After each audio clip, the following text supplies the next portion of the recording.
Bon bah salut à tous. Aujourd'hui on retourne dans les années 90. On va chez les marques allemandes, on va chez BMW. Et pas n'importe quel BMW. On présente un 316i. Non je déconne. On présente la légendaire M3 E36.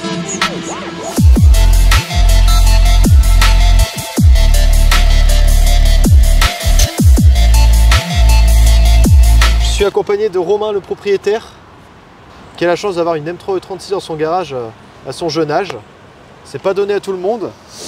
Et certains d'entre vous l'auront sans doute reconnu, surtout si vous êtes abonné à Akram, parce que cette M3 E36 est l'ancienne d'Akram, si je dis pas de bêtises. C'est ça même, c'est ça, c'est ça. C'est voiture achetée il y a 5 mois, à Bordeaux.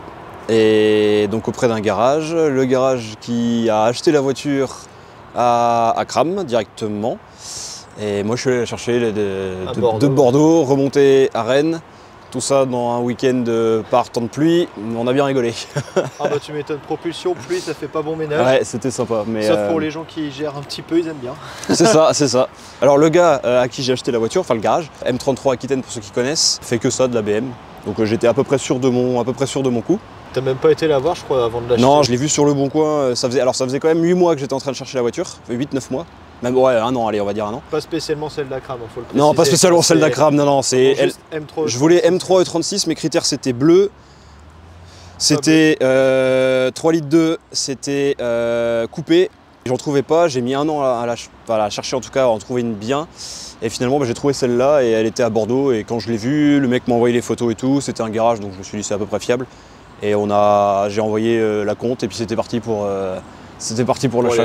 Ouais, c'est ça, belle aventure. Je vais revenir sur le point qui dit 3 litres 2, parce que sur la M3 il y a 3 phases ou 2 phases, je sais pas trop. Pour moi il y a 2 phases. Pour moi il y a 2 phases. On va dire 2 phases parce qu'il y a avant les années 95, donc la première année de production c'est 91. 91, oh, je sais à plus. Vérifier. Ouais, à je vais vérifier. pas dire de bêtises. Je sais plus non plus. 80. Je sais plus si c'est pas. Pour moi c'est 91, 90. Je vais voir. 92, tu vois. J'étais pas loin. C'est à 1992 jusqu'à 1998. Et sur ce laps d'année, il y a eu 2 moteurs. Donc le 3 litres, 286 chevaux avec des performances qui sont quand même correctes pour sont très bonnes, très bonnes. Pour 3 litres, ça marche très fort pour 3 litres. Même pour vous dire, sa concurrente, elle est chez Porsche. Donc on commence à viser du haut de gamme. Après 95, donc comme celle-ci, donc 96, ouais. Là on passe sur 3 litres 2 qui sort 326 chevaux. 321.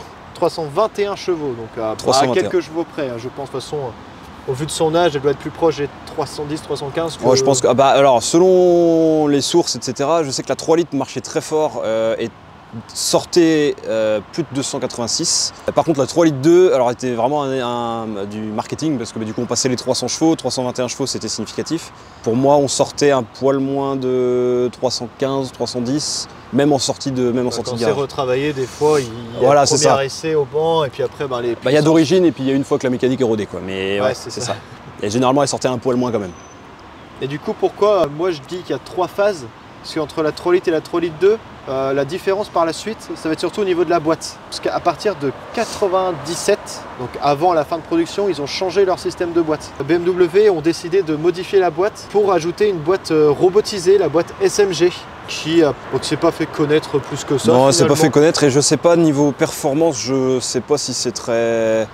Les gens en tout cas sont pas fans de non, ça. Les gens sont pas fans, de toute façon le mythe et puis le charme de la M3 reste en manuel. C'est ça, après... et puis entre la phase 1 qui du coup 3 litres 286 à 5 vitesses et la phase 2 avec le 3 litres 2, ils ont pu rajouter une 6e qui rend la conduite beaucoup plus confortable et plus économique. Même si on reste sur une M3. On reste sur une M3, mais avec la boîte 6, on arrive en cruisant, alors sans taper dedans, à entre 8 et 9 litres au 100 à peu près, plus ou moins. Ça va, pour 326 chevaux, je trouve que ça va. Pour 6 cylindres 326 chevaux, c'est correct. On tape en petite route normale, on est plus aux alentours des 14, 13, 14. La 12 en l'occurrence, parce que j'ai fait un peu de route et en venant un peu de route de campagne et un peu d'autoroute. Ah, tu as fait du mixte quoi. Ouais, c'est ça, mais en général, entre 12 et 14, allez. Parce que la taille du réservoir là-dessus, c'est combien? 60. Avec 60 litres, tu fais combien Alors, sur l'OBD, c'est donné à 540 km. Bon, je pense que je pense que je suis plus aux alentours de 500, voire 480 plutôt que... Ouais, bah Donc, c'est ça fait entre 12-14 litres au 100. Ouais, c'est ça. Je propose qu'on fasse le tour de la voiture du coup maintenant. Même si bah du coup certains l'ont déjà vu via une autre chaîne. Véhicule 100% d'origine du coup.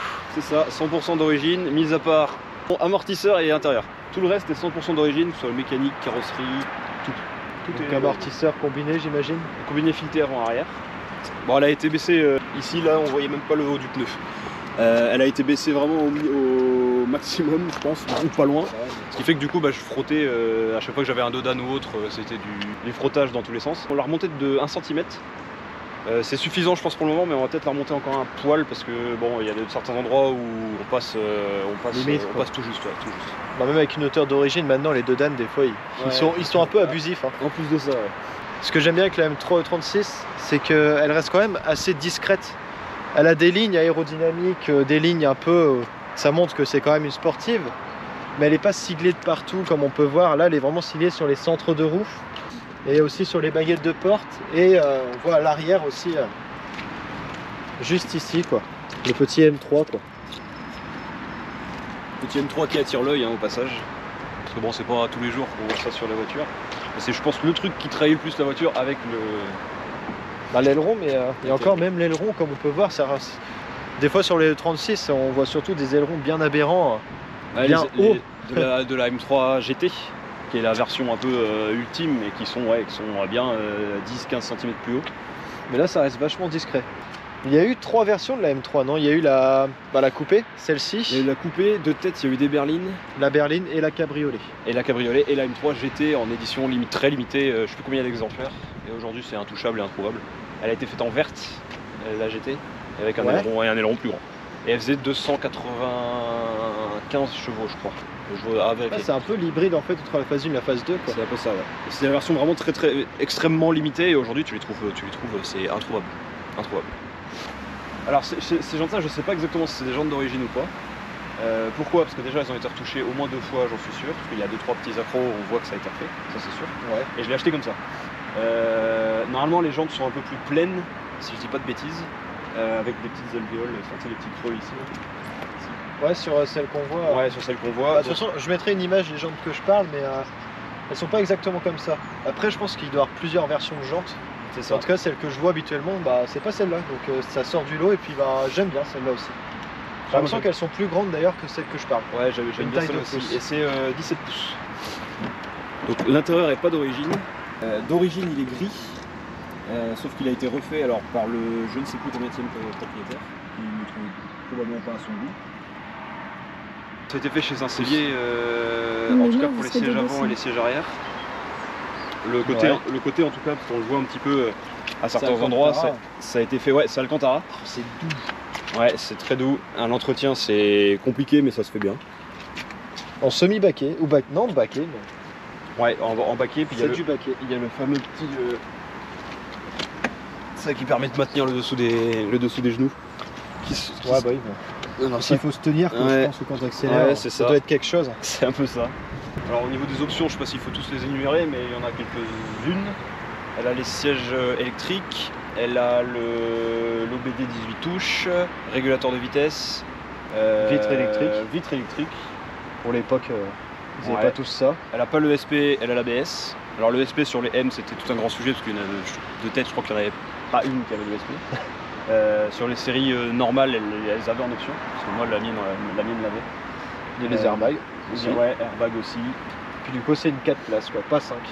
Donc 4 places, ouais. Alors il y a une ceinture au milieu, mais il n'y a pas d'accroche. Donc alors est-ce que ça a été enlevé ou est-ce que c'est là d'origine? Mais là, bonne question. De toute façon, ça se voit qu'il n'y a pas de place. On voit que c'est non, mais vraiment que pour du 4 places. Il faut pas partir avec 3 gros bonhommes derrière parce que sinon on est vol barré. Puis la conso, là conso. Ouais, là.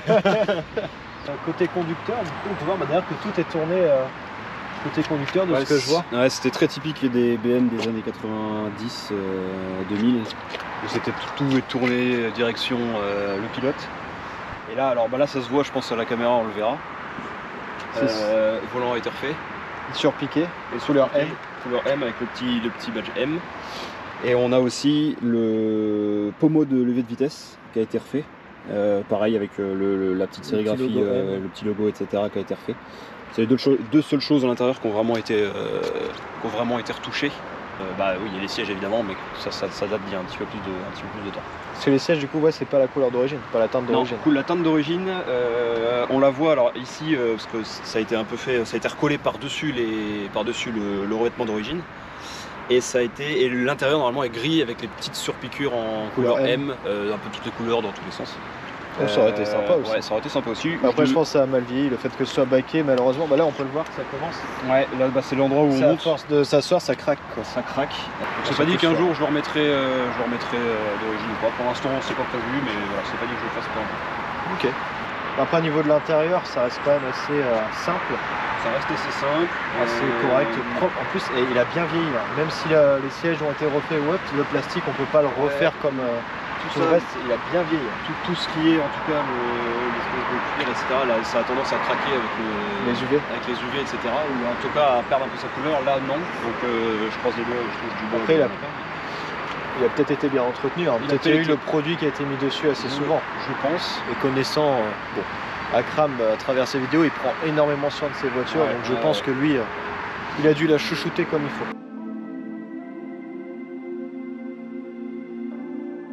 Du coup, niveau moteur, niveau 6 en ligne. Niveau moteur 6 en ligne. Donc celui-là, 3 litres 2, 321 chevaux. Donc comme on disait, la phase 2. Phase 2, et qui sortait peut-être un poil moins. Mais bon, données constructeur 321. Bien signé BMW. Bien signé par BM. En même temps, c'est normal, hein. C'est leur moteur. Hein. Ouais, c'est ça. Ils les font eux-mêmes, donc j'ai envie de dire. Donc pour ceux qui connaissent le 600 ligne de BM, donc c'est quand même un moteur qui est fiable dans son ensemble. Après, il y a toujours 2-3 petits détails, par exemple le coussinet de bielle.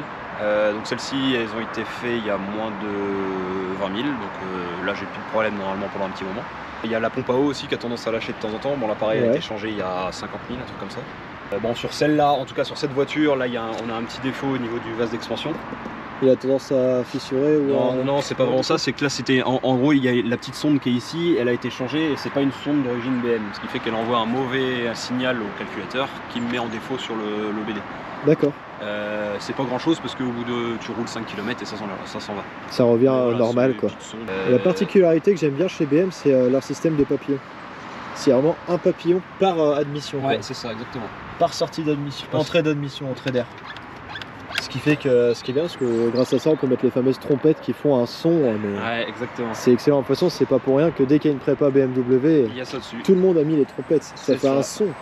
T'as la grosse boîte à air en carbone aussi que tu peux mettre là. Enfin, je sais pas si c'est ça que je vois un peu. Et c'est une énorme boîte à air, donc t'enlèves toutes ces choses, tous ces trucs là, tous les plastiques là, tu les enlèves et t'as une énorme boîte à air en carbone. Qui vient prendre l'air directement. Il n'y a pas de rediffusion, je pense que ça va être plus direct. Ça fait un bruit d'admission. Tu verras déjà, on l'entendra peut-être tout à l'heure. En accélérant, t'as un bruit d'admission qui est quand même assez caractéristique. C'est grâce à ça qu'on reconnaît, je pense, quoi. Distinctif. C'est ça. Et quand t'as la grosse boîte à air en carbone, ça fait un bruit encore. Je voulais le mettre au début, mais quand j'ai vu le prix de la pièce, j'ai dit non, et puis on va rester d'origine. Et du coup, petite anecdote, c'est que c'est la première M3 à avoir le 6 cylindres, quoi. La E30, c'était pas un 6 cylindres. Oui, la E30, c'était pas un 6. Après, elle a été mise en M3 E36 parce que du coup, toutes les versions de la série 3, de la 320 à la 3... je sais plus combien, t'avais le 6 cylindres dedans. Et alors aussi, petite spécificité aussi, ici, donc là on a le radiateur. Ouais. Sur les séries donc non M, on a le radiateur ici, on a le vase d'expansion qui est serti au radiateur. Avec la chaleur, etc. Je pense que tous ceux qui ont eu une 320i ont déjà vidangé sur le parking le liquide de refroidissement parce qu'en fait c'était serti et que ça cassait et puis ça vidangeait. Tout simplement, Manoui, c'est ce qui lui était arrivé, Rasso à Fougères. Il est arrivé, puis le truc il a pété. Ah ouais. Il a perdu son bouchon, enfin ça a sauté, et puis catastrophe. Hein. Plus de liquide, plus rien. C'est ça. Sur les M3 en tout cas, ils ont changé le problème parce que du coup le vase d'expansion, ils l'ont décalé. Toutes les durites et tout, ils l'ont mis au fond là. Puis là-bas, je pense qu'avec... Il est où le collecteur d'échappement? Du coup il vient directement, il est bien bas aussi. Ouais, il est bien bas, il est en dessous. Donc c'est pour ça, je pense niveau chaleur ça le fait. Ouais, niveau chaleur ça le fait. L'admission en haut, l'échappement en bas, comme ça. Non, ici c'est pas du tout une partie qui chauffe beaucoup. C'est mieux qu'il l'ait placé là, soit ici, ça dégage de la chaleur quand même. Ouais, mais même là, ça fait un moment qu'on est à l'arrêt, il reste bien chaud par contre. Ouais, ça reste chaud. Bon, après, t'as aussi. Là, t'as laissé l'isolant. Ouais, tout l'isolant. Ça joue énormément. Ça joue. Après, qu'est-ce qu'il y a à dire d'autre? Les phares, peut-être. Si c'est d'origine, elles ont le fond noir d'origine. Bonne question, et tu vois, c'est ce que je disais tout à l'heure, la condensation. Bah, si tu fermes le boîtier. Si je ferme le petit boîtier, c'était un peu mal foutu, mais si tu laisses ouvert, ça va. Là, ça condense. Ouais, et quand elle est garée, quand on vient de rouler, qui est par temps humide et même par temps sec, hein, et bah ça, et que tu la gares comme ça, bah tu as de la flotte dans les phares tout le temps, en permanence. Enfin, moi, c'est ça que j'adore chez le 36, c'est la face avant. Que ce soit bien carré comme ça. Ouais, j'aime bien aussi. Et encore là, on a le capot ouvert, mais j'adore. Pour rebondir sur ce que tu disais sur la M3, c'était des voitures qui étaient beaucoup, en tout cas dans les années 96, 94, 95. C'était excellent. Non, ce que je disais, c'est que les M3, en tout cas les grandes berlines dans les années 95, 96, en fait, les voitures comme ça étaient achetées par des gens qui roulaient beaucoup, de gros rouleurs. Ce qui fait qu'en fait, tu retrouves beaucoup de, quand tu veux acheter une M3 par exemple, tu retrouves beaucoup de voitures avec beaucoup de kilomètres. Et des fois un seul propriétaire. Parce qu'en fait, la voiture, elle a juste fait des bornes, des fois en Allemagne, elles ont roulé, et elles n'ont pas forcément fait d'excès de piste ou quoi, mais elles ont roulé beaucoup pendant quasiment. Après, un nombre de kilomètres élevé, faut pas en avoir peur si c'est bien entretenu. Pas sur ces moteurs-là. Ouais. Par contre, après, c'est vrai que le défaut, quand c'est kilométré, bien surveiller tout ce qui est les joints de fenêtre si c'est la faiblesse, bien surveiller l'état général des bas de caisse du châssis en dessous, ça peut rouiller facilement. Et surveiller les factures aussi, qu'est-ce qui a été fait, parce que si ça a été négligé un peu trop, derrière, comme tu dis, il y a des pièces fragiles dans le moteur, les coussinets, la maladie. C'est ça. Voilà, c'est quand tu achètes une. Pas avoir peur. En tout cas, quand tu achètes une. Parce que moi, je me suis quand même vachement renseigné avant d'acheter. Quand tu achètes une M3 E36, 3 litres 2 ou 3 litres, c'est la même chose. Faut surveiller, c'est ça, les coussinets, le Vanos. Là, t'en as deux sur la 3 litres 2. Mais bien checker s'ils ont été revus, si les filtres ont été nettoyés, parce que ça peut s'encrasser. Rouille, comme tu as dit, les bas de caisse, voilà, toutes ces choses-là, c'est logique. Le ciel de toit, évidemment. Moi, j'ai pas pris, je pense qu'on l'a remarqué avec le toit ouvrant. Parce que j'ai même pas fait attention, mais c'est vrai qu'il n'y en a pas. On m'a déconseillé de le faire parce que, alors tout le monde m'a dit que c'est super sympa à rouler l'été et tout, mais par contre quand ça tombe en panne c'est une galère et que en gros faut tout démonter pour pouvoir changer le ciel de toit et tout, que c'était en gros que c'était un enfer. Et moi au début je le voulais et finalement je me suis dit bon si ça peut même m'éviter une emmerde en moins, au moins celle-là elle l'a pas. Mais du coup, si tu me dis que ça a été prévu pour rouler, j'imagine qu'il y aura aussi de la place dans le coffre, que c'est vrai qu'on en parle rarement de coffre des voitures. On en a pas parlé. Parce que ça reste une M3, mais si c'est prévu pour rouler, à mon avis, elle a été prévue pour aller en vacances aussi, quoi. Ça reste une M3. Donc il y a de la place qu'on peut mettre. Donc il y a de la place, t'as de la place. T'as aussi surtout en dessous la roue de secours. La roue de secours avec une jante. C'est pas une jante tôle, quoi. C'est les mêmes jantes. C'est une vraie jante, donc c'est pas une galette, c'est pas un anti-crevaison comme on a aujourd'hui. Et voilà, donc là, alors il y avait le chargeur, pour ceux qui avaient le chargeur à CD qui était dans le coffre. Ah, les fameux chargeurs 6 CD d'époque. Ouais, c'est ça, donc là il n'y est pas, parce qu'elle l'a pas.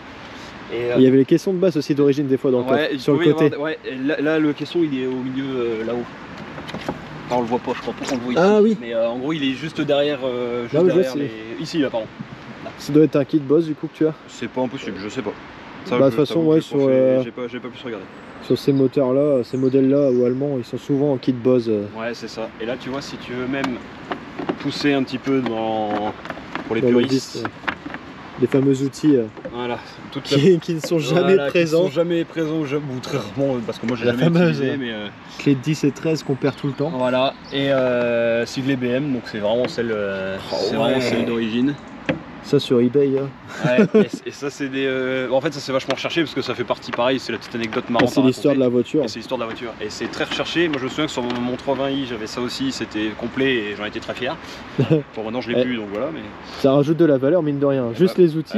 Mine de rien, ça veut dire que la voiture a été à peu près suivie et à peu près entretenue. Bon bah. Je pense qu'on va écouter le bruit du moteur.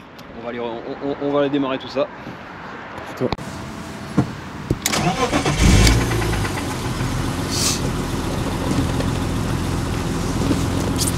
Oh, ça manque d'un super sprint, hein. Ah bah oui, quand je te dis que ça faisait pas grand chose.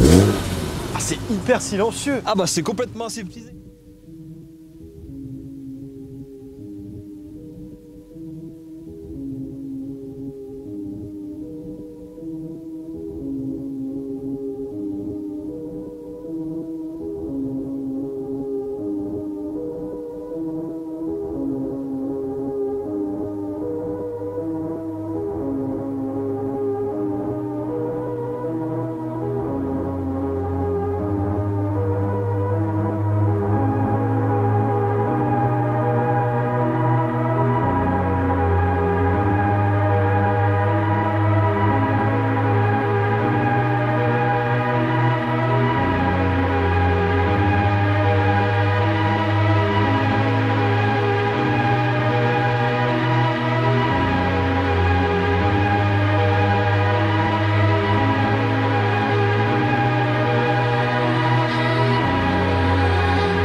Bah alors la ceinture là, je suis trop gros ou quoi?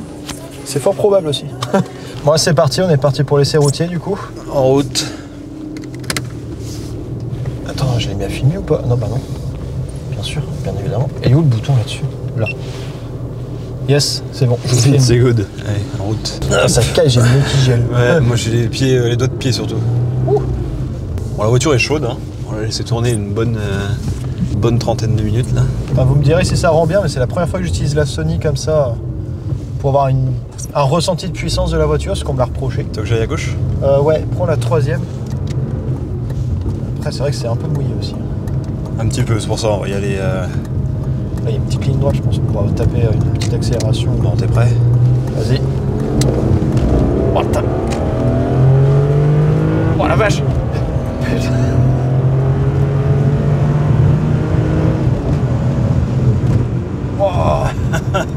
Oh, et voilà pourquoi je voulais pas monter tout à l'heure, tu vois, parce qu'il a fait un essai à des amis là. Wow. Oh, le ressenti que t'as. Oh, les frissons. Ouais, ça et il n'y a pas de turbo, c'est impressionnant. Ouais, faut taper dedans, faut taper. C'est la joie de l'atmo. Vas-y, on va faire une petite là pour. Oh putain.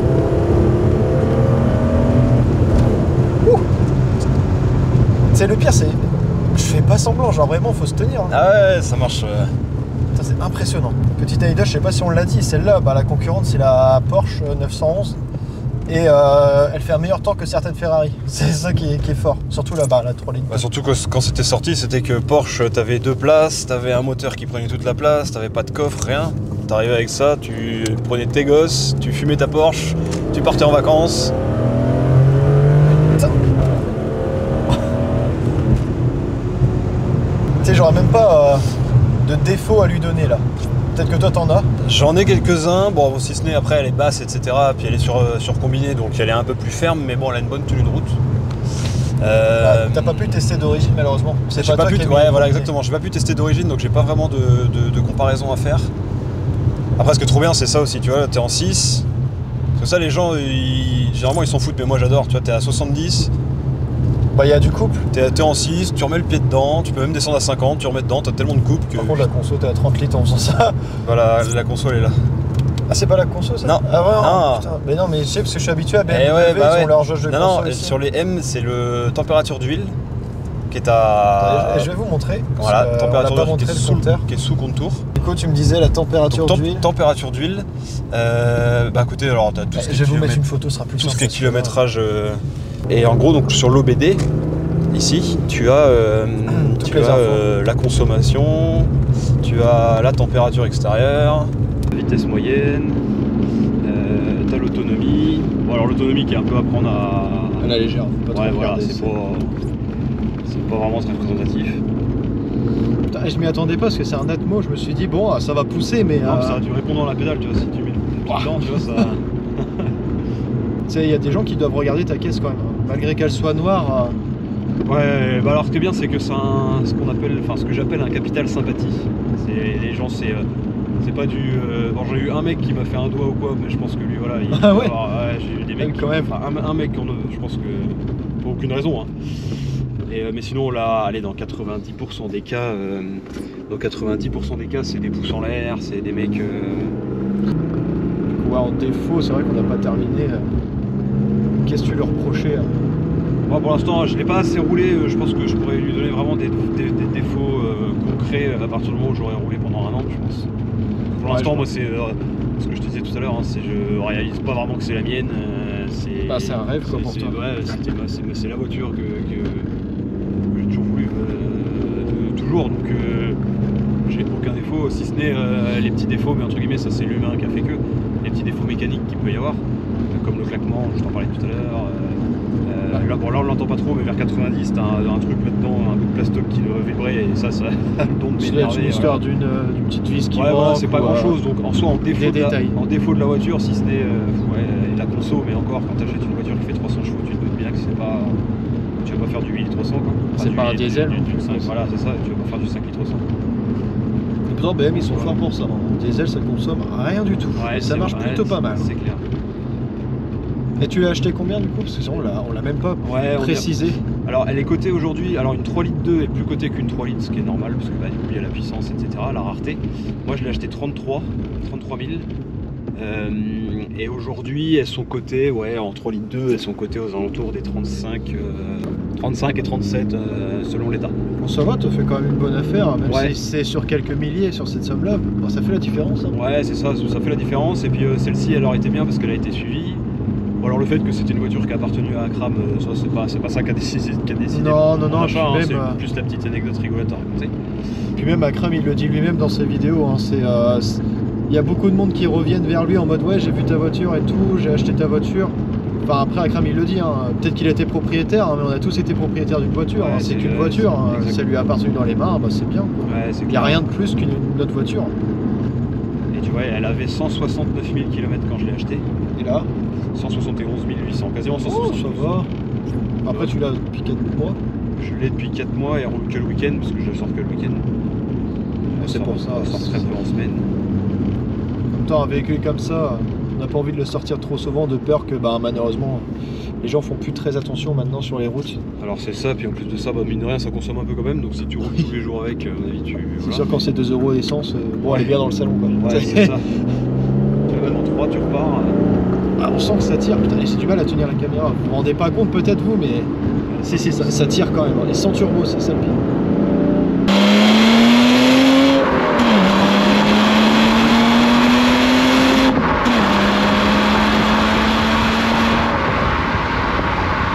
Ah, c'est quelque chose, hein. Franchement, si vous avez la chance de voir une M3E36 dans votre village ou autre, et que le gars est assez sympa pour vous proposer un tour, mais allez-y, hein. C'est quelque chose quand même. Hein. Première M3 6 cylindres, bah on sent que ça a été travaillé pour. Hein. Ouais, on sent que ça veut y aller. Hein. Ça marche. C'est excellent, excellent, franchement. Ah, je regrette pas. Ah, j'ai du bol même d'en avoir trouvé une dans le coin. Oh la vache. Bon bah voilà pour l'essai routière. Franchement, surpris. C'est pour ça que je voulais pas monter tout à l'heure, je suis surpris de la puissance, la poussée, la puissance, le couple. Puis même c'est confortable. Vraiment, on l'a pas dit, mais c'est confortable. C'est confort. Tu peux faire de la route, c'est-à-dire on a fait 6 heures de route pour la faire revenir de Bordeaux, enfin pour la ramener de Bordeaux. Pas mal au J'ai dos. pas eu mal au dos, j'ai pas eu mal au... Bon, pas eu mal au cul. Après 6 heures de route, j'avais quand même un peu envie de rester debout, mais... Les esprits mal placés. Ouais. Ah. C'est génial, et puis on a pu partir avec nos valises dans le coffre, et puis hop. Ah, mais le coffre bah, en même temps, on et peut puis mettre bah, 3 cadavres dedans. Ouais, c'est ça. Et puis Bamos, quoi. Une option qu'on a oublié de parler tout à l'heure, elle a la fermeture centralisée à distance. En 96, quand t'avais ça, T'étais le roi. t'étais le roi. Voilà. Bon bah voilà pour la présentation de la M3E36. Je suis aussi heureux que vous en fait parce que putain c'est un kiff de présenter ce genre de voiture. Et la surprise, le coup qu'on prend quand il accélère, enfin on est vraiment collé au siège quoi, alors qu'il n'y a pas de turbo. Et pour l'époque c'est des années 90, faut se dire ça putain. Ouais. Merde. Tu te demandes comment ils arrivent à passer autant de puissance dans les années 80, autant de puissance au sol. Et je pense que la 3 litres elle peut être encore un peu plus forte parce que elle est plus petite cylindrée donc encore plus de couple. Généralement. Je crois qu'elle est bien, elle marche bien. Elle est nerveuse aussi, quoi. Je crois qu'elle marche bien. Ouais, De toute façon, BMW, c'est nerveux comme voiture. ouais. Vraiment, genre Les propriétaires comme les voitures. comme on disait, hein, même en diesel, hein, ça marche super bien et ça consomme pas. Ouais, c'est ça. Ils cherchent vraiment la sportivité dans ce genre de moteur. Est-ce qu'on peut te suivre sur une page Instagram, quelque chose, où on peut retrouver la voiture? Ouais, carrément, vous pouvez me retrouver. Bah alors potentiellement sur TikTok, mais très peu. Mais sinon Instagram, alors je pense que tu mettras en dessous, mais c'est Ouais. RMN-Cars, CARS. Ouais. De toute façon, vous allez voir, il y a que la voiture, il y a que la voiture dessus quasiment. On essaye de mettre de petits trucs de temps en temps, bon pas tout le temps, mais de temps à autre. Et puis même si pour discuter ou quoi, moi c'est avec grand plaisir. Puis bah, l'avancée de la voiture, parce que tu vas Ouais. refaire quelques petits trucs et encore, il n'y a pas grand chose à faire. Non, il n'y a pas grand chose à faire, mais il y a, ouais, c'est ça, le polissage, l'échappement, l'intérieur. Enfin, si, il y a quand même des choses, il y a quand même 2-3 sujets Ouais, mais je veux à dire, évoquer. par rapport Ouais. à une voiture qu'on peut retrouver maintenant. Ah, par rapport à une de prépa, ces non, il y années-là aura où il y a alors non, beaucoup de ouais, choses à il y aura faire. pas de préparation moteur, il n'y aura pas de préparation esthétique complète. Il y aura de l'entretien et de la remise d'origine, ça c'est sûr. On cherche la perfection, quoi. Exact, C'est bien c'est ça. ça. On va essayer d'aller voir ça. Bon, en tout cas, si vous aussi, vous voulez passer sur la chaîne, n'hésitez pas à faire comme lui il a fait, m'envoyer un petit mail ou alors un message sur Instagram. C'est RoisonCar avec le petit tiret du bas, ne pas l'oublier. Et moi, j'accepte avec plaisir vos véhicules. Bon, en tout cas, merci à toi. Je te fais une petite poignée de main pour te remercier Eh d'être bah, passé, d'avoir accepté de me Avec grand plaisir. ramené Avec grand ta plaisir. beauté. Ça leur a fait sa petite sortie du dimanche. Ah, dimanche, jour des belles voitures. C'est ça, exactement, ouais, c'est ça. Et on a eu du bol, en ce moment ça gèle énormément. Et là on a eu le petit soleil pour la fin, là c'est parfait. C'est pépite. tout ce qu'on voulait. En tout cas, si cette vidéo vous a plu, n'hésitez pas à vous abonner, à laisser un petit like et un petit commentaire sur d'éventuelles questions sur le modèle. Il répondra avec plaisir, je pense. Évidemment, c'est clair. Et puis des petits conseils toujours sur les vidéos que je peux améliorer. En tout cas, moi je vous dis à la prochaine présentation.